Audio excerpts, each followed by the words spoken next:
오늘 김효수 집사님 내가지고 어떻게 했어요? 네. 네? 네. 아, 그래요? 아이고, 지셨네. 지시면 안 되는데. 자, 오늘 함께 나눌 말씀은 욥기서 23장 10절입니다. 욥기서 23장 10절.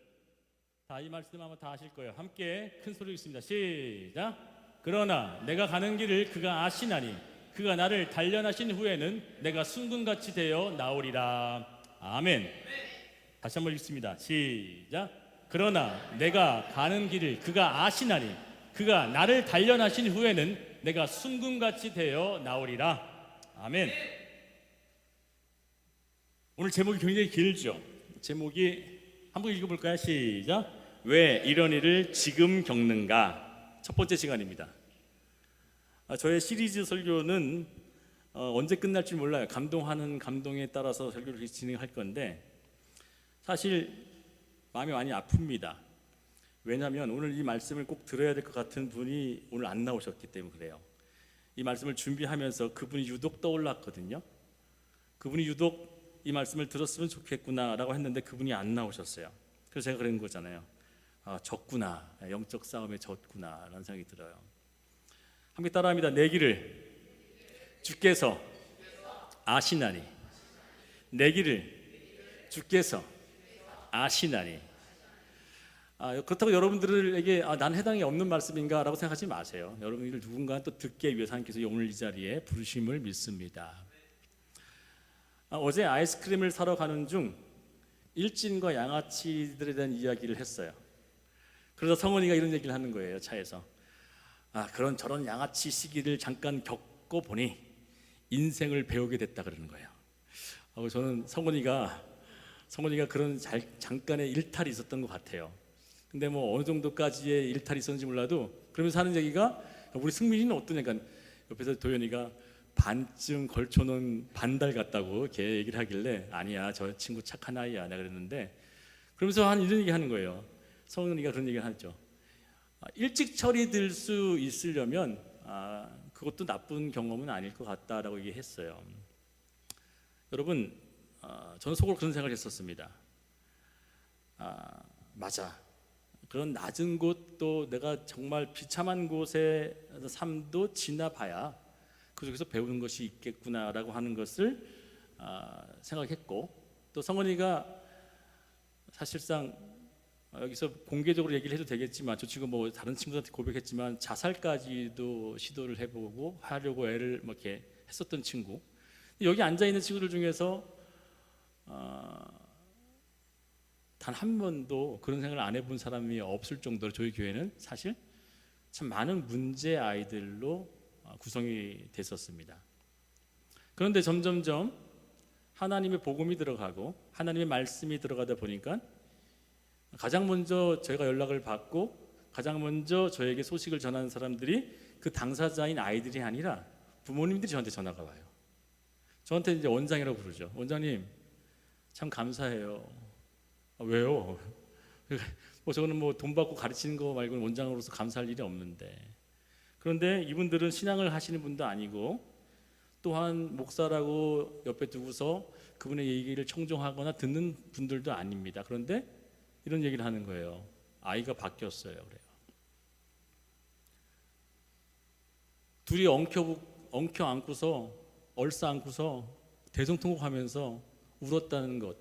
그리고 제가 이따가 마지막에 하려고 했던 원고 속에는 기록되어 있지만 먼저 이 얘기를 꺼내려고 인도하시는 거 봐요. 우리 상현이가 어머님이 제가 한 20년 만에 받아온 손편지 장작 5장짜리 손편지를 받아봤어요. 그것도 사랑하는 우리 아내한테 받은 게 아니라 우리 아내는 준 적이 없어요. 네.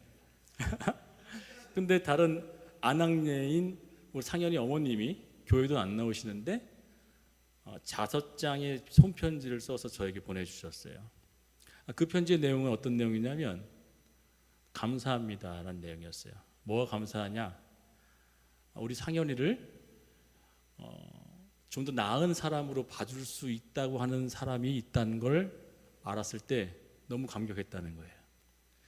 학교 선생님들조차도 저 친구를 속된 말로, 나쁜 말로 표현하면요, 아이 쟤는 안 되겠다라고 하지만 그분들은 그래도 인격을 가지신 분이니까 개성이 굉장히 독특한 친구네요라고 표현을 했다는 거예요. 부모님이 상처가 되는 거죠. 그 글에 써 있었어요. 많은 사람들이 만날 때마다 우리 상현이를 보면 개성이 굉장히 독특하다, 개성이 많은 친구다. 그러나 그런 친구들을 바라볼 때 저는 또 다른 시각으로 봅니다. 하나님의 손길이 더 필요하고 하나님의 은혜가 더 필요한 사람이겠구나라고 하는 사실을 저는 주목해 볼 수밖에 없었습니다. 왜요? 배가 바로 아버님을 일찍 잃고 제가 그런 인생을 살았던 사람들 중에 한 사람이었고, 성원이가 그 일탈의 일진의 생활 속에서 자신의 부족과 연약을 발견해낸 후에 다시 빛으로 나왔던 사람이 바로 저였기 때문에 그래요. 그래서 저는 청소년들을 바라보면서 그 시기 때 그들을 정말 작은 시선 하나로 긍정적으로 봐주고 믿음으로 봐줄 때 그게 얼마나 어마어마한 큰 영향력을 쏟아붓는지. 여러분 한번 보세요. 우리 교회 아이들 중에 저 처음부터 가만히 생각해 보시라고. 저는 여러분들이 역사를 다 알잖아요. 여러분들의 처음의 모습들을 다 알잖아요. 우리 맨 앞에 앉아있어 우리 찬양했던 이 친구, 여기 있던 남자친구 있잖아요. 몸무게가요 1톤이 넘었어요. 0.1톤이 넘었어요. 죄송합니다. 1톤이면 제가 이 목사가 수학을 못하는 거 알잖아요. 수학하면 이제 숫자가 들어오면 머리가 마비되거든요. 0.1톤이 넘었어요. 근데 지금은 몸과 정신은 하나이기 때문에 몸이 망가지니 정신도 피폐해졌던 사람이었죠. 우리 강민이 어땠습니까? 강민이 어디 있어요? 우리 강민이 어땠습니까? 저 친구는 악기를 할 수 있을 만한 친구가 아니었죠. 여기서 색소폰을 불지만 대학을 갈 수 있을 만한 실력을 가질 만한 친구가 되지 않았죠. 모든 사람이 포기했었어요. 피아노 학원의 모든 원장들이 못 가르치겠다고 했던 학생이었어요. 여러분 아세요? 우리 어머님이 고백하셨어요. 못 가르칠 것 같아요. 장하연이요, 유명한 사람이더라고요. 알고 봤더니 저 장하연이가요, 이 양주에 있는 모든 피아노 한 선생님들께서도 장하연이요, 노노노노노노. 왜요? 못 가르치겠대요. 근데 지금 사모님이 가르치고 계세요.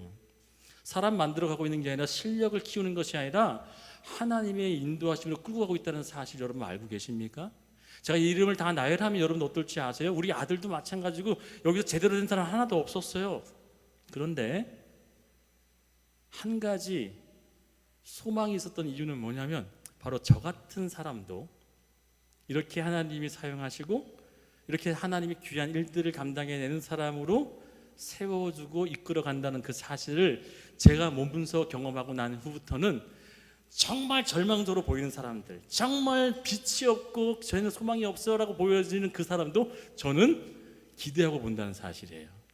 그래서 그 안상현이네 어머님이 편지 속에 눈물을 뚝뚝 흘리면서 썼다는 그 내용이 고스란히 전해지면서 모두 다가 인정하지 않고 모두 다가 안 될 거라고 했던 우리 아들을 목사님과 사모님은 될 것 같아요, 할 수 있을 것 같습니다 라고 하는 말씀을 해줄 때 자기 자신 속에서도 거기에 갇혀 있었던 자신이 너무나 부끄러웠다는 거예요. 엄마조차도 그 글을 써내려가면서 자신조차도 오랫동안 자신의 아들을 바라보면서 희망이 없고 절망했었던 그 마음이 남들조차도 기대하고 있는 것에 자기가 너무나 부끄러워 그냥 눈물을 왈칵 쏟았다는 거예요.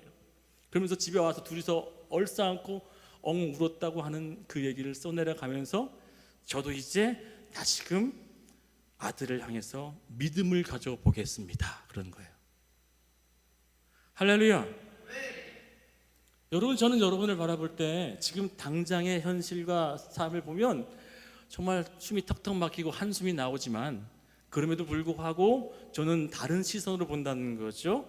여러분 길을 하나님이 인도하신다면 그 길을 걸어가는 곳곳마다 때로는 주저앉고 때로는 웅덩이에 빠지고 때로는 덫에 넘어지고 때로는 가시덩굴에서 상처를 입고 여러 가지 아픔을 겪을 수 있지만 결국 그 길을 걸어가는 걸음걸음마다 하나님이 함께 하신다면 여러분 삶에 반드시 하나님이 원하신 곳까지 도달할 줄 저는 믿습니다.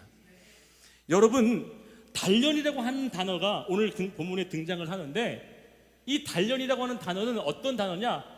히브리어로 바한이라고 하는 단어인데, 이 단어는 더 정확하게 조사하다, 시험하다는 거예요. 그렇다면 하나님은 여러분들을 항상 조사하길 원하시고 시험하길 원하신다는 거예요. 뭘 시험하고 조사할까? 과연 너가 이 길을 걸어갈 때 내가 원하는 목적지에 도달하기 전까지 정말 너가 가지고 있는 그 모든 삶의 모습이 마땅한 바로 가지고 있느냐 없느냐에 대한 건 점검을 매번 하기 원해서 하나님 여러분들을 달아보시고 단련하시고 연단한다는 사실이에요.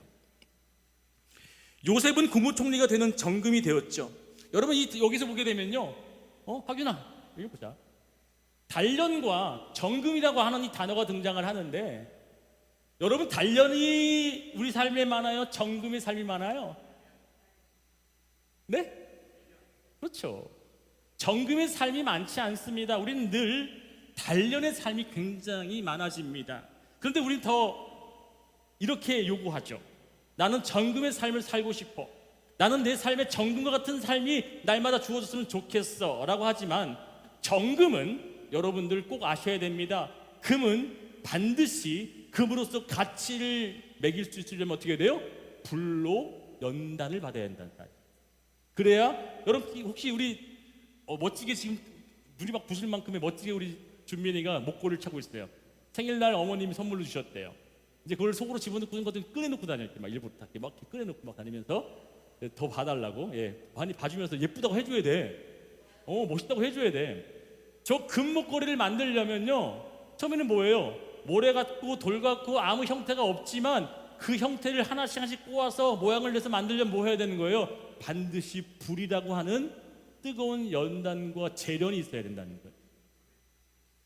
그렇다면 우리가 정금이 되어진다면 우리는 날마다 정금이 되기를 원하지만, 정금이 되기 전의 과정은 반드시 우리에게 주어져야 된다는 사실을 잊지 않아야 한다는 사실입니다.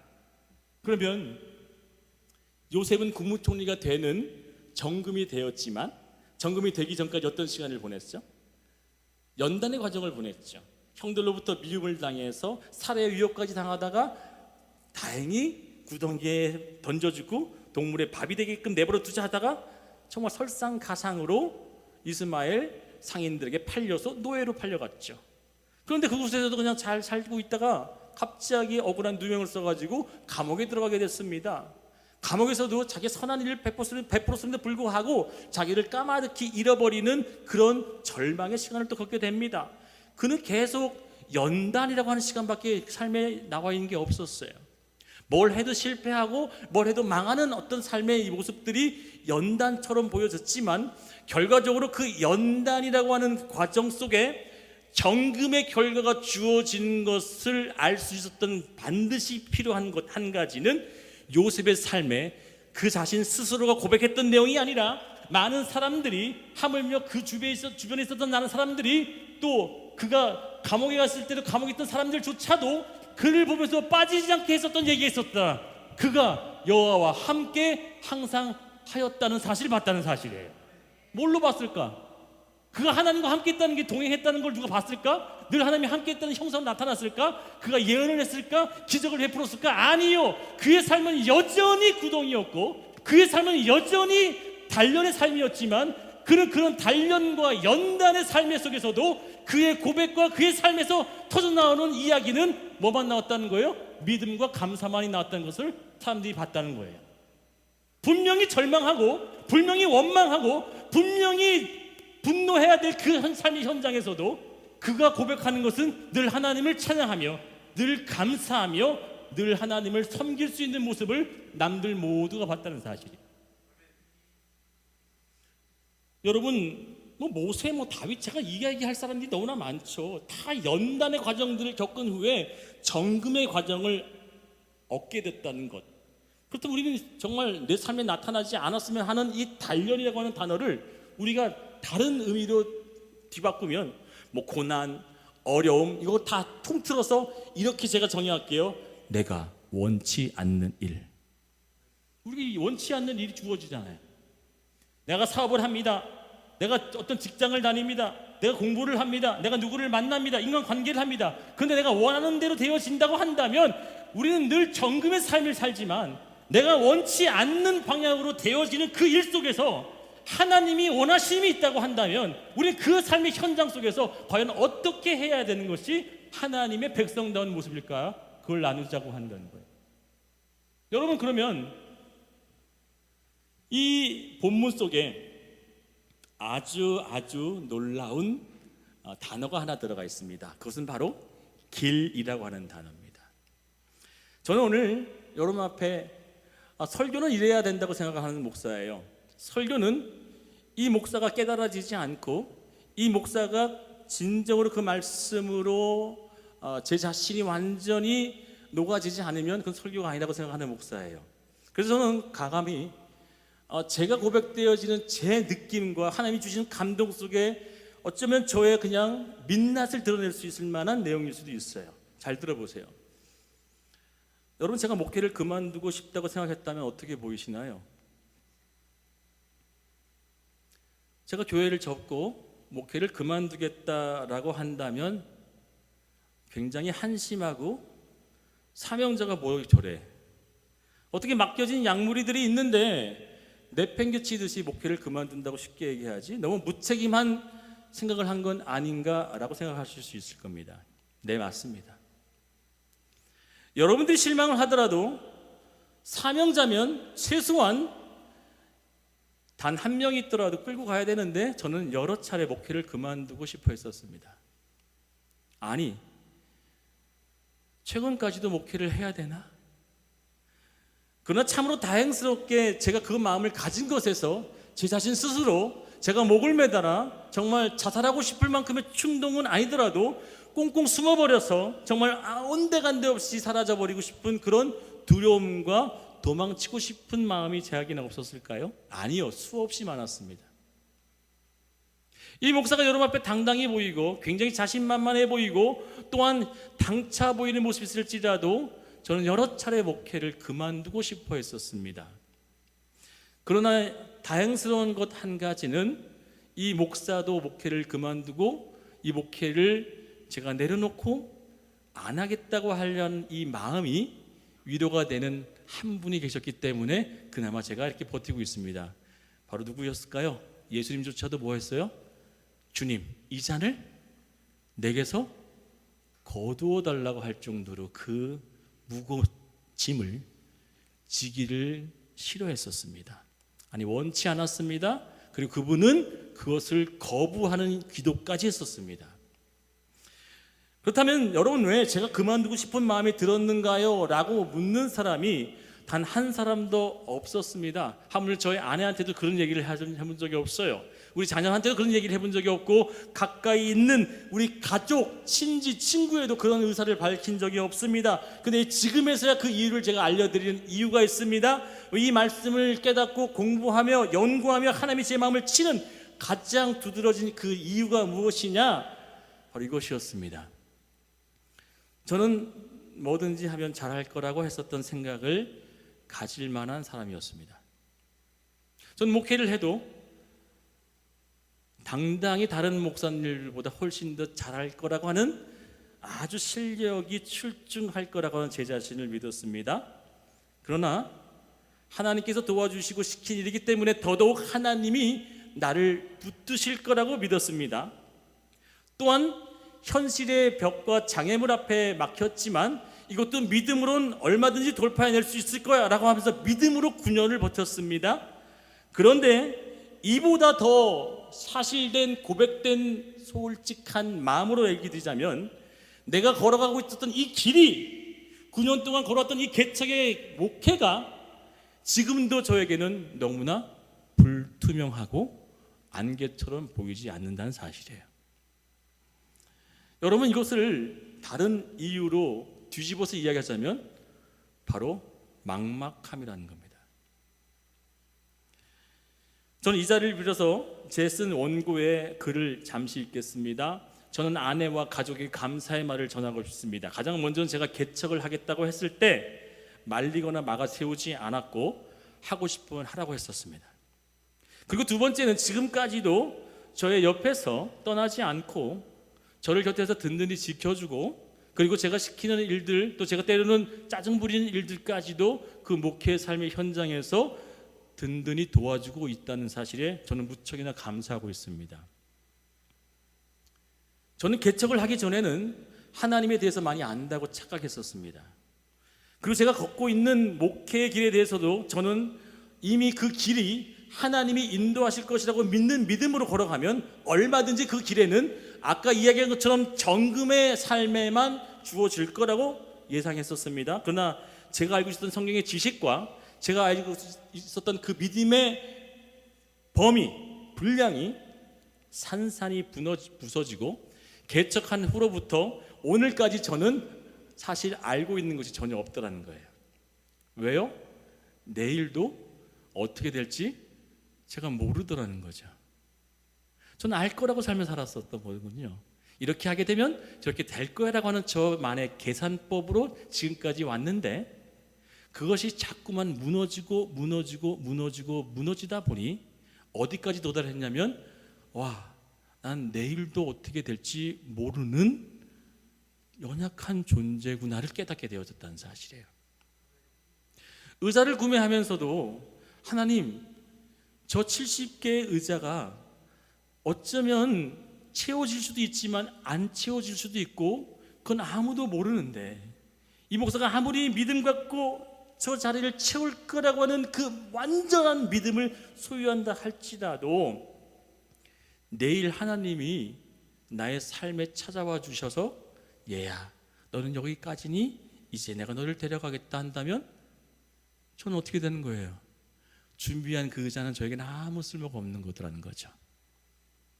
사랑하는 여러분, 제가 이 얘기를 왜 할까요? 저는 매주마다 또 무너지고 또 절망하며 또 아파합니다.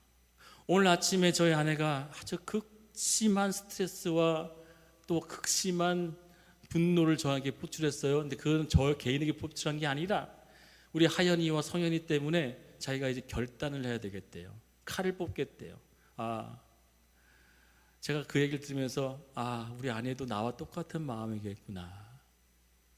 어떤 마음이냐면요, 저의 설교와 가르침과 깨달음으로 저는 많은 자들이 변화될 줄 알았습니다. 저의 설교와 가르침은 여러분들에게 놀라운 것들을 선사해서 여러분들의 삶에 변화가 일어날 것 같고 여러분 삶에 하나님의 귀한 종들로 거듭날 줄 알았어요. 그런데 쉽게 예배를 저버리고 쉽게 기도의 자리를 지키지 않고 여전히 예전 모습 그대로 살고 여전히 하나님 없이 살아가는 모습이 여러분 가운데도 있고 더 심하게는 제 자신이 그렇다는 거예요. 무슨 얘기인지 아세요?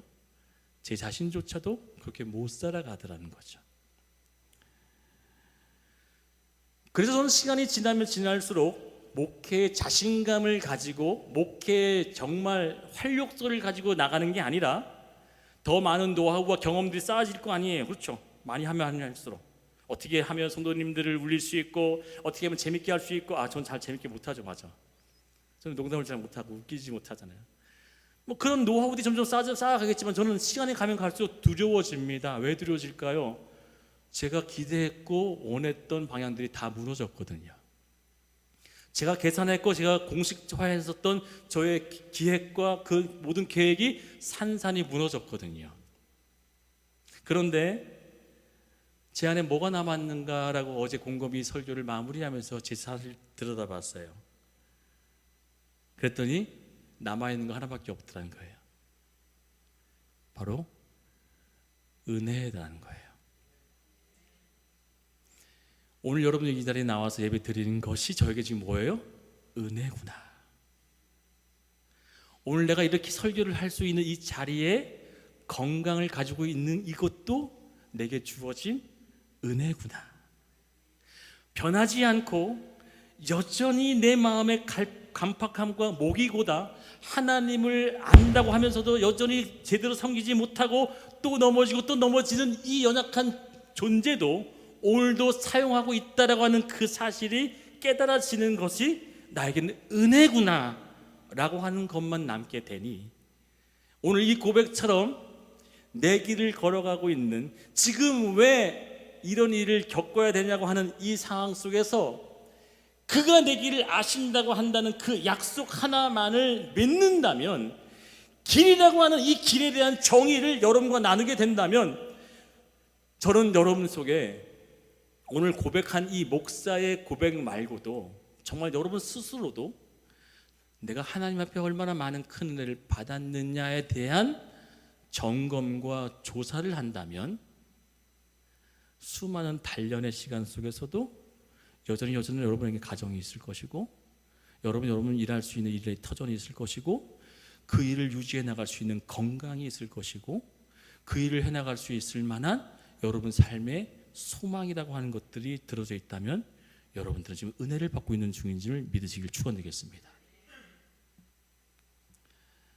내가 세운 계획과 내가 원하는 방향까지도 하나님이 원하시는 길로 걸어가야 된다고 하는 그 대약속만을 붙잡고 나간다면 우리는 100번이면 100번 다 하나님을 떠날 겁니다. 왜요? 그 약속은 내 삶에 정금만 줘야 되는데 단련이라는 것을 많이 주니까 우리는 쓰러지고 아파하고 또 원망하고 불평할 거란 말이에요. 그러나 그 길에 반드시 필요한 것은 단련이라는 사실이라는 거예요. 자, 이제 여러분에게 진리를 전하는 시간을 갖도록 하겠습니다. 이 본문에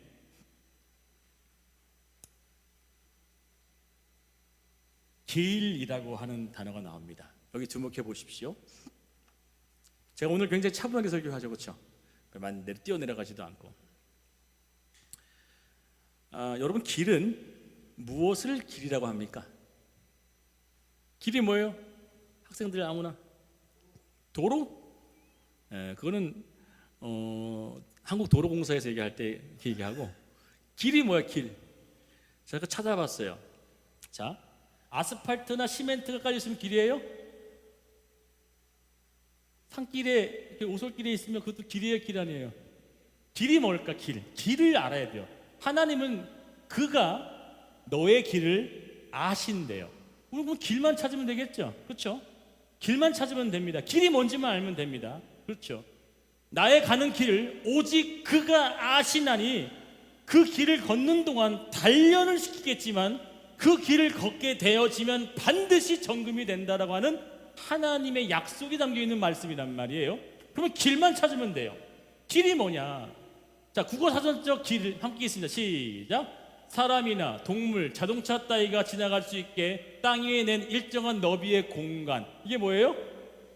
길이라고 약속, 사회적 개념으로 길이라는 거죠. 두 번째 뭐예요? 시작. 걷거나 탈 것들이 타고 어느 곳으로 가는 노정 길이에요. 이 목사는 이 말씀을 묵상하면서 하나님께서 저에게 깨달음을 주시는 거예요. 저의 지혜가 아닙니다. 하나님 주신 깨달음이에요.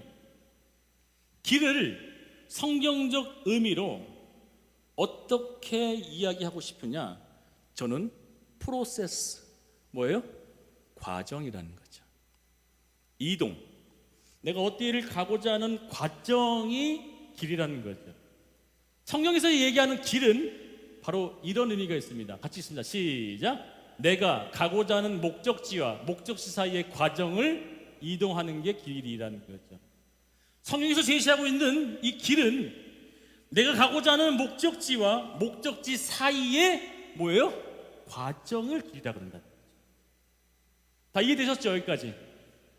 나는 여기서 출발을 했습니다. 나 집에 가야지. 그러면 여기서부터 가는 길이 있죠. 그 가는 과정을 뭐라고 한다고? 길이다 라고 해요.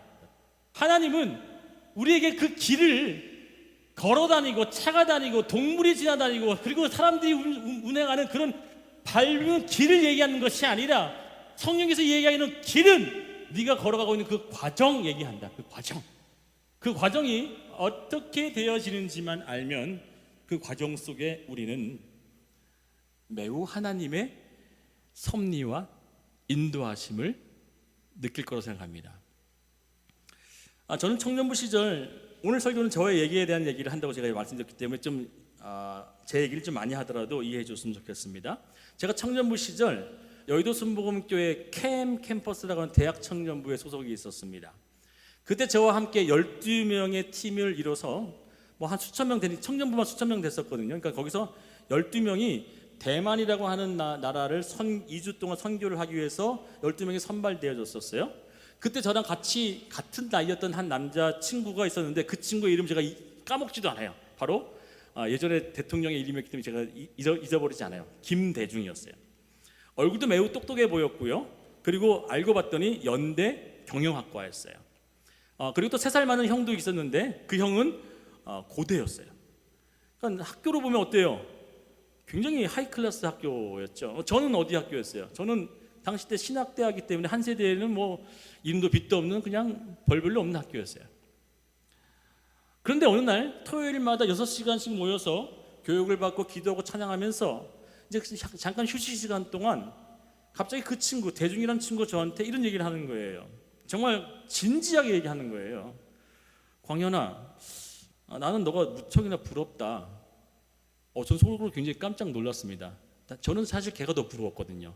연대 경영학과. 대단하죠. 저는 한 세대 신학과. 뭐 저는 사실상 어디 내려가서 얘기하기도 좀 창피한데, 그런데 저는 그 당시 때 성령의 불이 받았던 타이밍이기 때문에 어디든지 제 자신에 대한 목적지에 대한 부분들, 가야 될 길에 대해서 얘기했었던 모습들을 그 친구가 경험하고 이렇게 얘기를 하는 거예요. 솔직히 그 첫 마디를 들었을 때는 제가 사실 어떤 얘기가 나올지 너 너무 잘생긴 것 같아 이 얘기할 줄 알았는데 그 얘기는 아니더라고요. 이럴 때 웃어주는데 농담 잘 못하는 것 같아. 참 제가 유머학원을 다녀야 되는 것 같아. 원래 웃어주려고 한 유머 써놨단 말이야. 근데 나 안 웃어. 그러면 이게 한 번씩 이렇게 겪을 때마다 저는 다음에 또 무서워서 못해요. 그러니까 웃어주자란 말이야. 이렇게 웃어주자. 이런 것도 아셨죠? 자, 그 친구는 명문대생이었고 저에게 향해서 부러울 것이 있다라고 한다면 과연 날 보고 뭘 부러워할까 되게 궁금했단 말이죠. 근데 그 친구가 그 다음에 꺼내는 얘기가 뭐냐면, 그 다음 얘기가 지금도 거의 한 30년이 지난 이 시간에도 제가 아직도 머리에 생생하게 있는 게 이렇게 얘기했어요. 너는 네가 걸어가야 될 길이 이미 다 정해져 있잖아.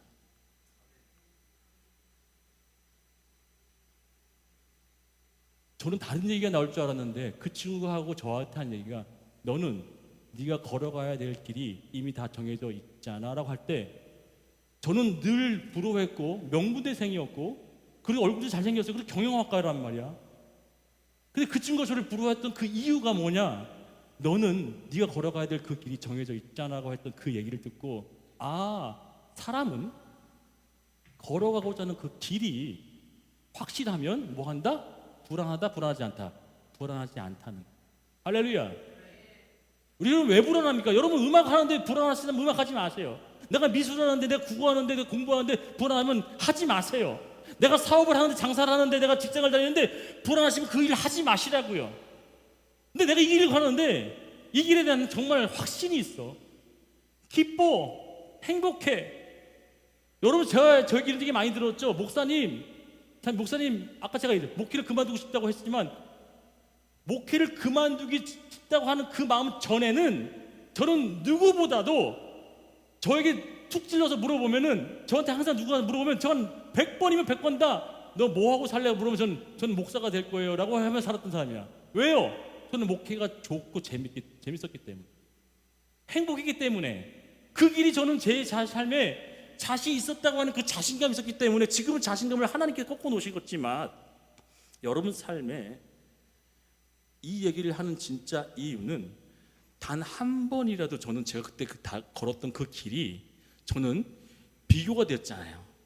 어느 학교의 신학생이었고 명문대생, 같이 훈련을 받았지만 이미 이 체급 차이가 확 나는 것처럼 느껴졌던 그 어린 나이의 청년의 마음때 그 친구가 그 얘기를 한번 해주고로 말미암아 나는 내가 걷고 있는 이 길이 하나님이 인도하시는 길이기 때문에 나는 그 길을 온전히 믿고 따르기만 하면 되는구나를 그때 깨달았다는 거예요.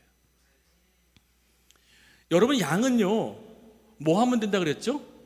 양은요 목자의 음성만 듣고 목자가 가는 길을 따라만 가면 될 줄 믿습니다. 우리는 자꾸만 이 목사가 아까 고백한 것처럼 내가 세운 계획, 내가 했었던 내 방식, 내가 했었던 내 경험과 노하우를 앞장세워 하다 보니까 그 길이 과정 속에 어려움을 겪게 되어지고 단련이라는 것들이 여러 가지 경험하게 되면서 그 단련 속에 뭘 배우게 되냐면 이제 다시 하나님을 찾아라고 배우게 된다는 거예요. 그 단련 속에 하나님을 놓치는 것을 경험하고, 아, 내가 하나님을 놓쳤구나, 내가 하나님을 잊었구나, 그러면 하나님을 다시금 집중해야 되겠구나라고 경험하는 그 과정의 프로세스의 길에 하나님을 깨닫게 되어지고 보게 되어지는 것이 단련이라는 사실을 믿으시길 축원드리겠습니다. 그리고 점검이 뭐냐면 정말 어떤 결과물로 나와주는 그 금과 같은 보석과 같은 재물이 내게 주어진 것이 아니라 금과 같이 깨끗한 순결한 마음으로 하나님을 기억하는 것을 정금처럼 됐다고 얘기한다는 사실이에요. 너가 걸어가는 그 길에 네 방법, 네 노하우, 네가 했었던 네 경험대로 살아왔지만 그때 너가 하나님을 잊어서 실패를 경험했어? 그러면 그때 비로소 하나님을 찾아라고 할 때 그 찾는 마음을 가지고 하나님은 purify, 뭐 한 거예요? 단련됐다, 정화됐다, 네 마음이 정말 깨끗해졌구나, 나를 찾는데 합당하구나라고 진정해 줄 믿습니다. 사랑하는 여러분, 그렇다면 오늘 우리는 지금 왜 일을 겪고 계십니까? 라고 하는 이 질문에 여러분들, 그 길은 바로 하나님이 함께 하시고 있다고 하는 믿음을 가지시기를 축원드리겠습니다. 베드로전서 1장 7절에 불로 연단, 우리의 믿음의 확실함은, 우리 리더들 다 외우죠? 우리의 믿음의 확실함은 불로 연단해도 없어질 금보다 더 귀하여 하나님께서 우리에게 오실 그날 칭찬과 존귀와 영광을 얻게 하신다고 하셨던 말씀이 기록됐단 말이에요. 불로 연단해도 없어질, 불로 계속 금을 연단하면 없어지지만 그 없어질 금보다 더 귀한 게 뭐라고요? 내 믿음의 확실함. 그 믿음을 온전히 견고히 지키고 나가는 과정을 걸을 때 그 과정을 통해서 하나님 여러분 삶에 너는 정금과 같이 나를 따르고 있다라고 말해 주심을 믿으시길 축원드리겠습니다. 말씀을 마치겠습니다. 여러분, 오늘